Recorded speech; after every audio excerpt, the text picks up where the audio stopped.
Greetings, kindred. Well, here I am with the Pluto video that I promised I would do for you all. And I'm going to keep this separate from the new moon, although the new moon is sandwiched right in between the equinox, the March equinox, and Pluto officially entering into Capricorn. So Pluto will enter into Capricorn officially on the 22nd of March, 2023 at 900 GMT. So as Pluto enters into Capricorn, he will be in sextile to the Sun. He'll be in sextile to Neptune as well, but that's a long-term aspect. It's been going on for quite a while. And we'll talk about that again in a little while. But this Sun-Pluto sextile, that's really going to empower us. You know, it's very regenerating, not just of the self, but also of the environment. So we're going to feel things really hype up around about this time. And so I feel like deep breathing techniques are going to be super beneficial and super powerful. So, when Pluto transits through Capricorn, it's all about political and economic power, and the structures in that. Capricorn is very much a sign of structure and leadership. So I feel that, there's going to be a lot of, Pluto also represents like exploitation and exposure. It's very like investigative, but it exposes and exploits in its raw form. There is no niceties, no tact, no diplomacy with Pluto. It's like, this is it. What you see is what you get. And I think that's the case. And it is kind of on a societal level, with the nodes who are always in opposition anyway, creating this T-square towards Pluto. And I think this was actually a grand cross at the full moon, but it's now a T-square. So a lot of pressure is being put onto Pluto or onto us socially. That Plutonian energy is very intense. It's very heavy. And in Capricorn, wow, Capricorn, Saturn is a very heavy energy as well. And so, it could be quite, can create or bring to the surface like a lot of depression. And not just depression in mental health, which we've been seeing for quite a few years now. Even like, well, I think, depression has been a theme going back to like the 60s, I think, is when it first started to get pretty vast or pretty expansive. I haven't really looked at charts for the 60s, but I think Pluto was in Leo at the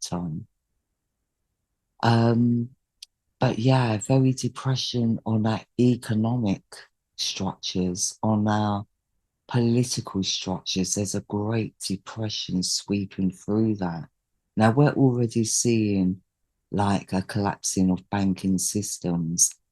So when I say that whilst Pluto is being transiting through Sagittarius, it has been an exploitation and exposure of our religious movements, of the front men in politics, of our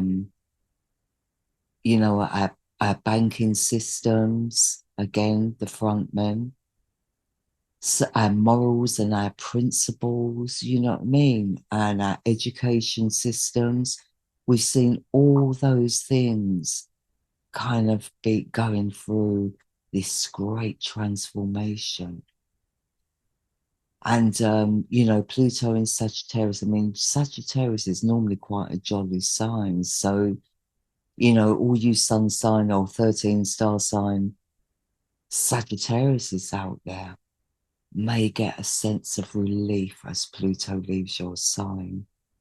But for those of you that have the sun in Capricorn in the 13 star sign system, you know, it's going to be a little bit of heavy going for you as he crosses your sun.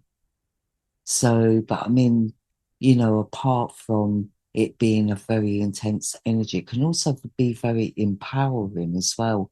It's how you use that energy. If you're using that energy to empower yourself, then you're using it in the right way.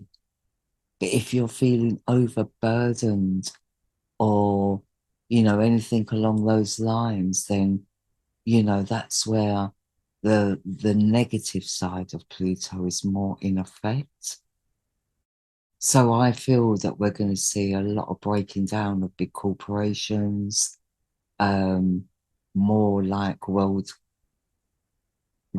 societies that hold a lot of weight economically, and you know, also an exposure and exploitation of the corruption of that Capricornian ruling, you know, the structures, you know, the documents, the contracts and stuff like that. So that's what we're going to start to see. And I think it's already occurring since he's been sitting on the boundary. I feel like, you know, that's already beginning to expose itself.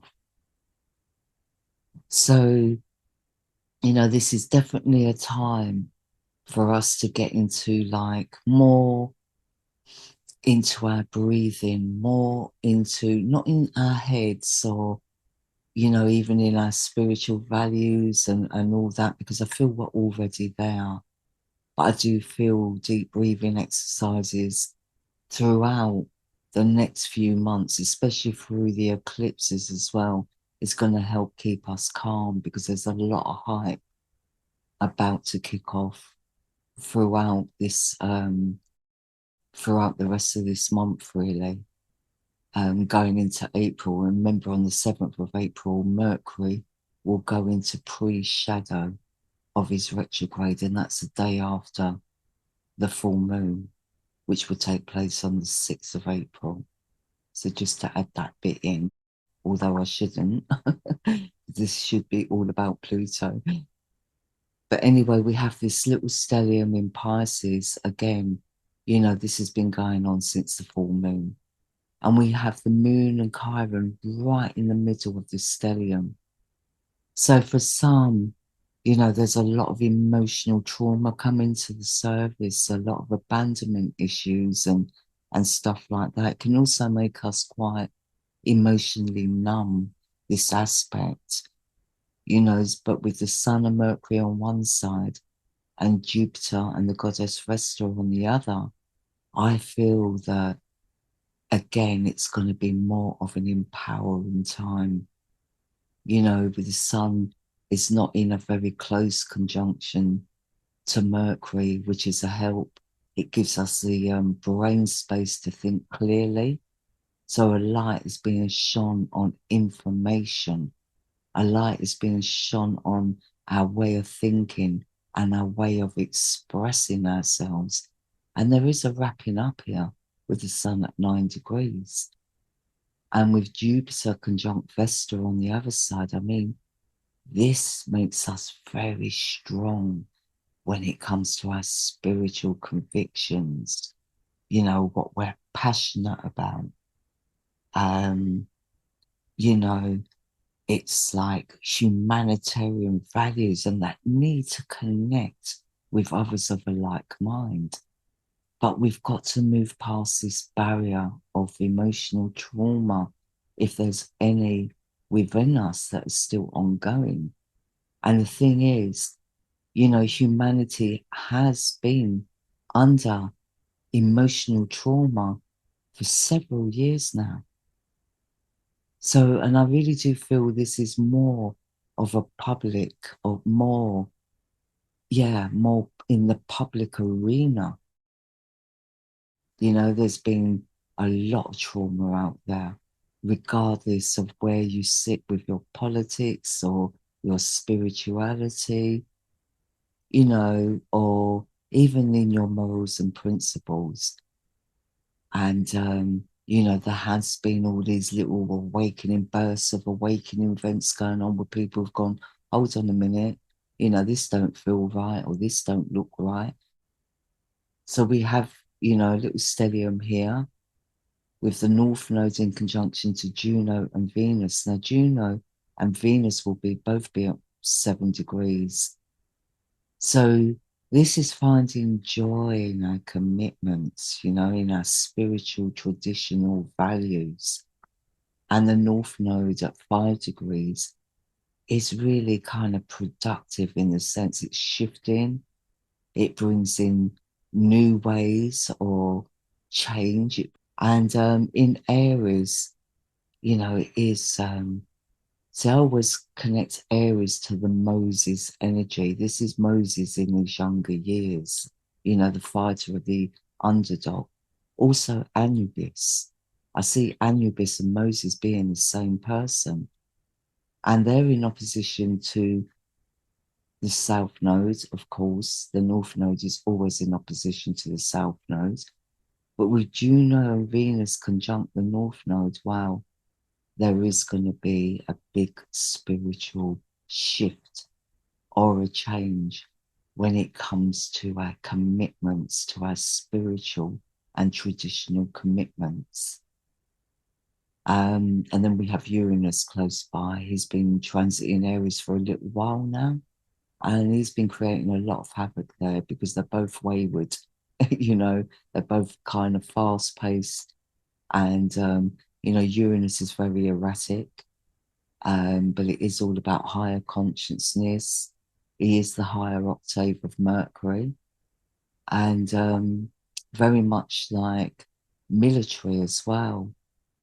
So, you know, Aries is kind of a military sign. Remember, Moses led the people, they say, out of Egypt. I believe it was out of Lemuria. And Mars is in Taurus at the moment, and Venus is the adopted parent of Taurus. See, Taurus to me represents the golden age, not necessarily a person, you know. Taurus to me represents the age, the golden age. And yeah, I'll get into that another time. So, but Taurus is very kind of like, you know, in his comfort zone. He doesn't move very quickly. He takes his time. It's very regal and royal in some senses, you know, whereas Mars is more like active. So, you know, Mars is learning a lot about slowing the pace down. Do you know what I mean? But he's putting a lot of pressure on the Taurian energy to act a bit quicker. So whether that's right or wrong, whether we should be acting a little bit more quicker or not, you know, it depends really on our individual situations. So these stelliums are, you know, can be quite overwhelming. And with this shift of Pluto moving into Capricorn, that can be quite overwhelming as well. And especially since we have Saturn in opposition to the Black Moon Lilith. Now, this is like down the rabbit hole. Like I said before, it's a very depressing energy, very exhausting. So if you're feeling exhausted at the moment, I would say that it's because of this opposition here. So the Black Moon Lilith has been flitting in opposition to Saturn and Pluto. She's been flitting backwards and forwards between the two. Now, Saturn is her father-in-law, but, you know, her and her father-in-law have a lot in common when it comes to Pluto. Pluto had a deep resentment for the both of them. The Black Moon Lilith represents the wife of Pluto. And, you know, so, and it was not a good marriage. So her flitting between the two is causing a lot of exhaustion, It's bringing a lot of deep resentment to the surface at the moment. So we may be finding ourselves very easily triggered right now, or just feeling like nothing is going right in our lives. Everything we try to do, we come up against obstacles. And, we just feel like we're just wasting our energy. But we're not. It's just what it feels like at the moment, especially in Leo, because in Leo, it's all about the fear of change, the fear of nothing working out in our favor, and having to face the consequences, of decisions that we've made. So this grand trine between Saturn, the South Node, and Mars, this is very productive as well. I mean, Mars in trine to Saturn is a very productive aspect, or it can be. It gives us a strong willpower. It's very good for, focusing our skills on our skills, but it's also very shrewd politically, in both the government and corporate organizations. So we just need to be aware that things are, or beware of things being sugar-coated. There's a lot of sugar-coating going on right now, or avoidance even. And we just need to be aware of that. I do feel that with Mars in trine to the South Node, it can be constructive. That it can be very changeable, but in a more constructive way. And with Saturn in sextile to Venus, it's like our sense of loyalty towards friends and family.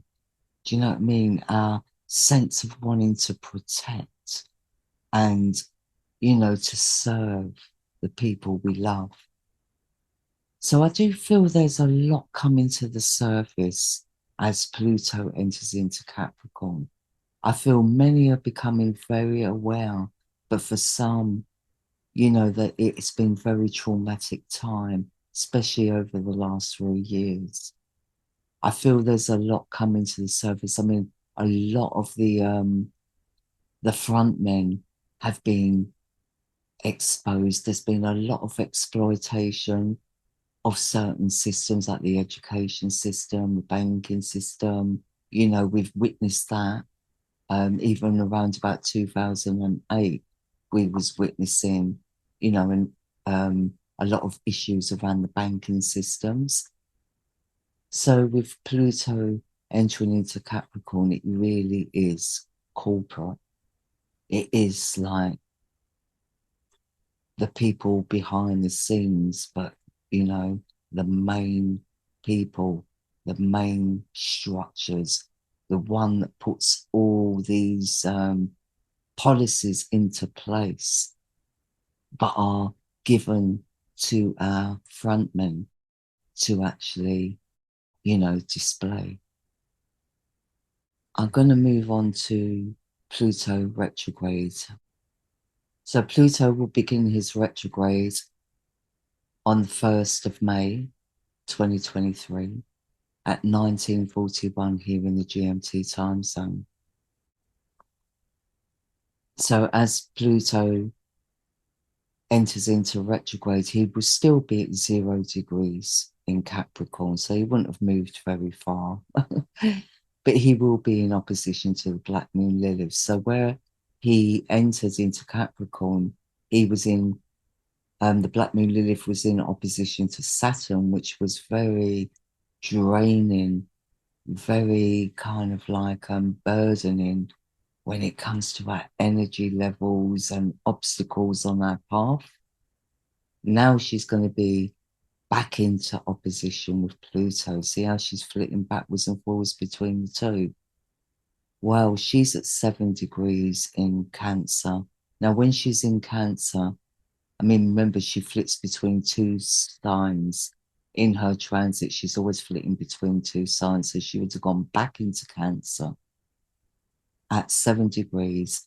And when she's in Cancer, it's all about things we're dependent on and the fear of abandonment. Do you know what I mean? So we can suffer from abandonment issues and react because of that.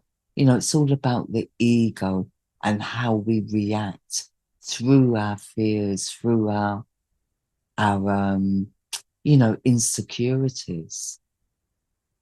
But, when it comes to our relationships with Pluto, remember this was husband and wife in mythology. This is like a breaking down of relationships. And, if we've been in a relationship where, things have been niggling us under the surface, or we've been ignoring those signs, then, it's when the Black Moon Lilith is in opposition, it all comes to the surface. Now, I don't feel this is just about intimate relationships. I feel this is also about, with Pluto in Capricorn, political relationships. And because Pluto is a very political character. He did become the king of Maldek after Saturn. This is the son of Saturn. So when Saturn left the throne of Maldek, Pluto took over the throne of Maldek. So, Pluto is in a grand cross here as he starts his retrograde. And, with Pluto in square to the South Node, it's all about social reform. It's all about our traditional philosophies and our traditional institutions. But it also creates a lot of social unrest. This is a very tense energy. So it's tension. There's social tension, especially since he's in square to the North Node. So where the nodes were in a T-square, forming a T-square aspect towards Pluto, the Black Moon Lilith and the Goddess Pallas are now both involved, creating this grand cross. And so we could see a further demonization of our traditional values, just like the Black Moon Lilith has been demonized, just like Saturn has been demonized. Throughout the ages, that's how they, anyone with a good reputation, they will destroy through demonizing that person. And they did that with the Black Moon Lilith. And there's so many people afraid of this energy because it's been demonized, just like with Saturn. Saturn was a horn. He played the horn. He was the king of Maldek. He liked to play the horns. It's very foggy down here when it was Tiamat. It was full of peat and bogland, and there was a lot of kind of ether around. And so Saturn used to play the horn for his unit, his military unit that used to come down with him to mine for peat, to mine for opals, not gold. Saturn used to come down to mine for opals and peat. And he used to blow the foghorn for, directing his men. And how they demonized him was they turned him into this horrible looking creature and put his horn on his head and made Satan. They've also demonized Pluto, really, because although Pluto is not necessarily a good character, he was very human in his emotions. I mean, he resented his father for having an affair on his mother and having a child outside of the marriage. And, it was all the usual human emotions, even though he wasn't human, he was Maldakan. But we are part Maldakan. The human race is part Maldakan and part Tiamatum. And we, the Earth, the Tiamat's name's now been changed to Earth. But we are all a combination of these two beings. And so it's only natural that we can feel those same feelings that Pluto was feeling, jealousy, resentment, but very exploitive and exposing of corruption. And, so he had a deep resentment towards his father. And the thing is, people have used that demonization energy and have created, a dark art. Because, if an emphasis is put onto something, it does create an energy. And it's been going on for centuries. Do you know what I mean? This demonization, even through the Middle Ages, like the burning of the witches and the herbalists, so it's something that's been ongoing for many, many, many, many generations. So a demonization, especially of people who are considered extremists. Now, does that apply to the public people, or does that apply to our governments or our corporate organizations? I feel extremism will come on both sides of the fence. Do you know what I mean? Between the people and the corporate structures. But I do have a feeling that, the more we stand up and get in our self-power, is the more harsher the attack will be, or the retaliation. And I want to go back to 2020 because I'm feeling this very similar energy this year to 2020 with the people that were fighting against certain things. Do you know what I mean? And I feel that's escalating again this year. I feel throughout 2021 and 2022, it was a time to recharge and to see where the narratives out there were going. There was a lot going on over those last 2 years, and it was very, very confusing for many people, but I feel now, as Pluto enters into Capricorn, it's like that has been exposed in its full now. Things, when we look back on things, we always see things much more clearer, and I feel we're getting that clearer picture now. Although, I feel this year there's more changes coming in, and more reforms of strategy. So, I just feel like with Pluto in opposition to the Black Moon Lilith, it's going to be a lot of confrontations, stirring up resentment, and it's all based around subservience, or the expectation of subservience. And we also have this kite with Neptune on the top. So the base of the trine is with the moon and the goddess Ceres, the goddess Juno, and Pluto. So Pluto is part of the crowned cross, but he's also a part of this kite aspect as well. So the body of the trine, Pluto in trine to the goddess Ceres can be, very overprotective. Do you know what I mean? We can be overgiving and over generous with that aspect, or very obsessed. Do you know what I mean? With our resources. But with the moon there as well, there's a great need. It's a very much, Ceres conjunct the moon is very much a Mother Earth energy. But again, so it can be an overprotectiveness that's going on here. And with Pluto in trine to the goddess Juno, it's all about our commitments, our traditional values. And I feel like these traditional values are about to go for a really powerfully transforming time.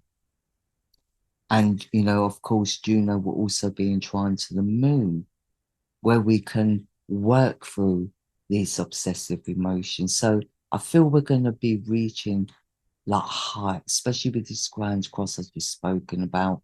I just feel that with the backlash towards standing up in our self-power, the backlash of that is going to create a lot of emotional tension. And I feel, you know, there's going to be an overwhelming need for us to want to protect our children. I feel children are going to be a big issue around this time. And it could be to do with the education system or with the performing arts, since Ceres, the goddess Ceres and the moon are in Leo, you know, or it could be,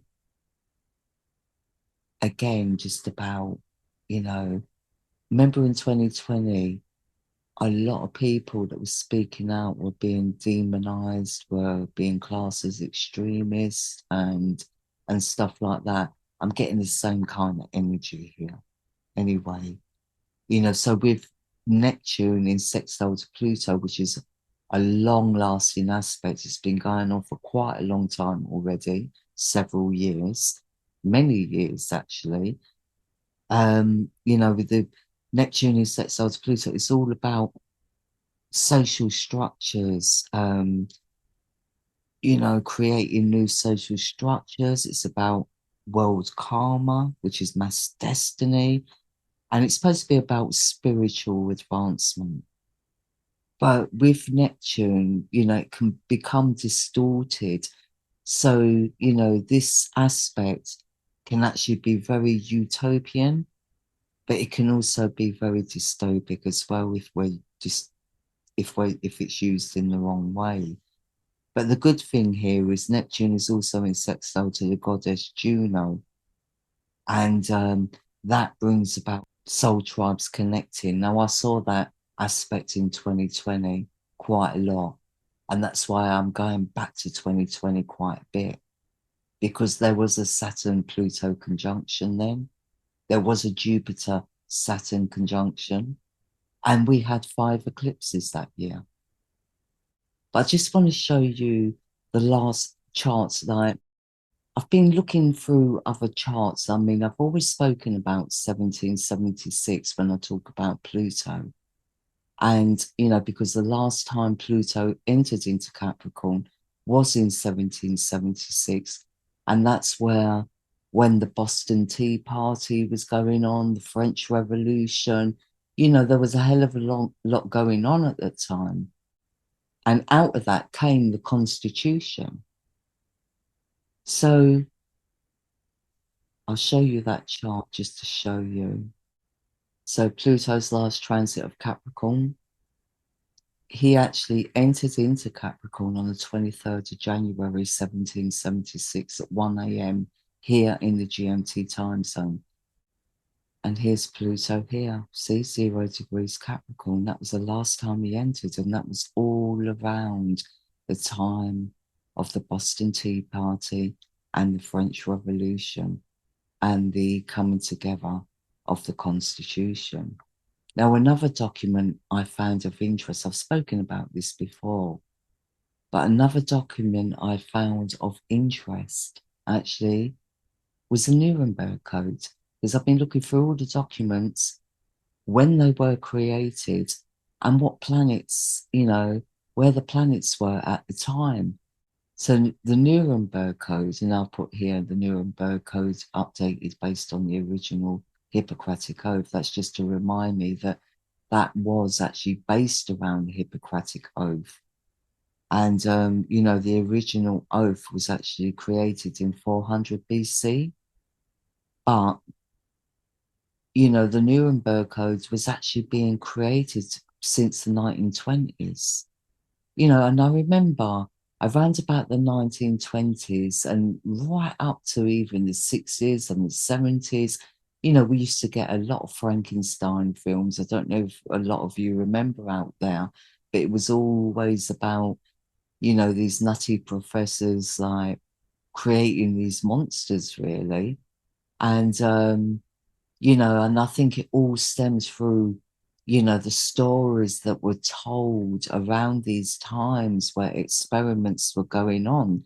So these experiments have been going on since ancient times, you know, since the time of Atlantis, which is post Lemuria.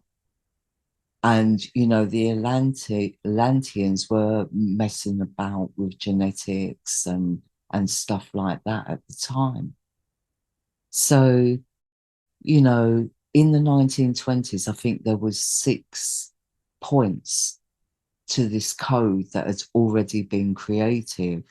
But on the 9th of August in 1947, you know, it became more, I don't know if the word is constituent, since it's not a policy, it's not a legal document, but it is a moral document. It is an oath that all, you know, doctors, and I don't know if nurses take it as well, actually, but it's an oath that's spoken out, like how, you know, the president says an oath of the Constitution when he's been inaugurated.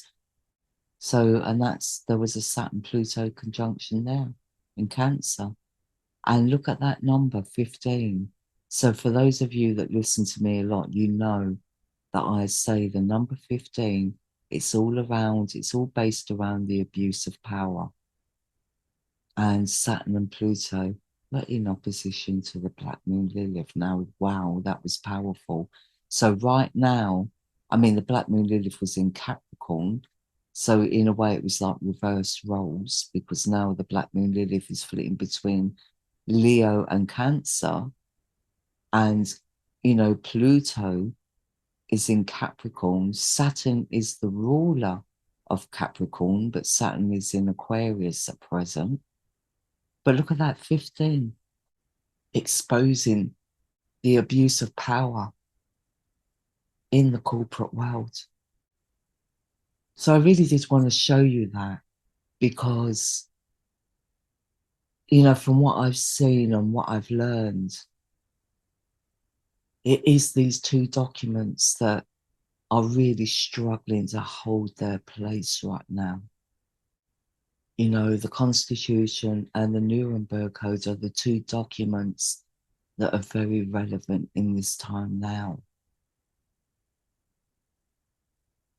Now, when Pluto last entered into Capricorn, you know, it was basically the death of aristocracy and the birth of democracy. But I feel throughout 2023, it's going to be the dissolution of democracy. And I have a feeling that out of that will come a new policy or a new governmental party. So there's going to be a new party maybe formed throughout Pluto's transit of Capricorn. So let's get into the retrograde. So we've already looked at Pluto when Pluto starts his retrograde mode and what that will entail for us. So now we're going to look at Pluto's retrograde back into Sagittarius on the 12th of June, 2023 at 13:30 here in the GMT time zone. Now, interestingly, it's very rare that the Black Moon Lilith will flip back 3 signs. But because Leo is a pretty small constellation, and so is Cancer, the Black Moon's going to flip right back to Gemini, which is, you know, not a common occurrence. So there's definitely a relevance here for her to flip back into Gemini. And, you know, when the Black Moon Lilith is in Gemini, it really is all about identity and being authentic. And again, she'll be in opposition to Pluto, who will be at 33, back to 33 degrees in Sagittarius where he is today, actually, and I'm recording this, I think, on the 19th or the 18th of March, 2023. I don't even know what the date is today. Let me see. Yeah, it's the 18th of March today, 2023. And at the moment, at present, Pluto is 33 degrees in Sagittarius. So when he flips back to 33 degrees Sagittarius in June, I feel a lot of issues that are going on now are going to arise, especially since the Black Moon Lilith has gone way back into Gemini. And she was in Gemini probably heading towards the end of last year and very early this year. So I really do feel there's a relevance to now, what's going on now. And yeah, so that's going to be quite interesting. Now, there is a T-square here with Pluto,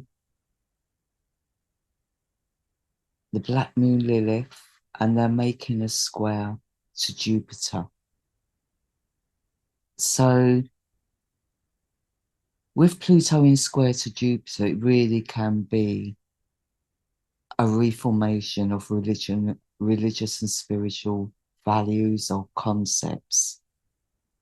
There can also be a lot of mental pride involved in this, a lot of pressure and willpower. Do you know what I mean? So I'm not really liking that aspect because we also have Pluto square the North Node. So again, this reformation is all about social and cultural philosophies and institutions, but they will be at odds with traditional orders. Do you know what I mean? So I feel we're going to start seeing like a lot of change in our documentation. We have Jupiter also in square to Venus, so that can create a lot of self-indulgence, a lot of vanity and elusiveness when it comes to truth. And the North Node in square to Venus mocks traditional morals and principles. It's very kind of underhandedness or ruliness, you know, when it comes to traditional values. So it's kind of going against the grain, so to speak. And, you know, there can be problems with our finances. There can be, you know, problems with taxes or insurances, or there could be disappointments when it comes to relationships. But there's also, you know, this Venus in square, in opposition, apologies, Venus in opposition to Pluto.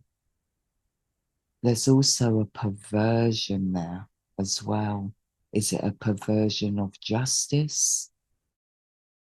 Or is it a sexual perversion? Will that reveal itself? You know, we'll have to wait and see when that time comes. So again, exploitation, corruption, whatever's going on out there right now, I feel like it's more in the justice system because Venus is at 8 degrees and 8 is the number of Saturn, who's at 9 degrees in Aquarius. So this is a wrapping up here at 9 degrees. 9 is the number to me of endings, and 9 is the ninth house, is actually ruled by Pluto Scorpio. So I just feel there's some investigations going on throughout this time, and I just feel there's going to be some kind of exploitation or exposure around a perversion of justice, or even regarding children with Venus in the sign of Cancer. So, yeah, I'm going to leave it there. I don't want to make this video too long. I don't even know how many minutes I've done right now. But, yeah, I just wanted to get this out to you. I don't feel it's going to be until Uranus enters into Taurus in 2024 that the dust will begin to settle. But up until that point, it's going to be a very interesting time. And I really do feel we're starting going to get, even though things are very exhausting at the moment, I do feel this year will push us into our self-empowerment. And I really do feel that, you know, there's a lot to be gained if we are willing to step outside of our comfort zones. And yeah, and don't forget deep breathing techniques all the way. Sending you all peace and much love. Take care.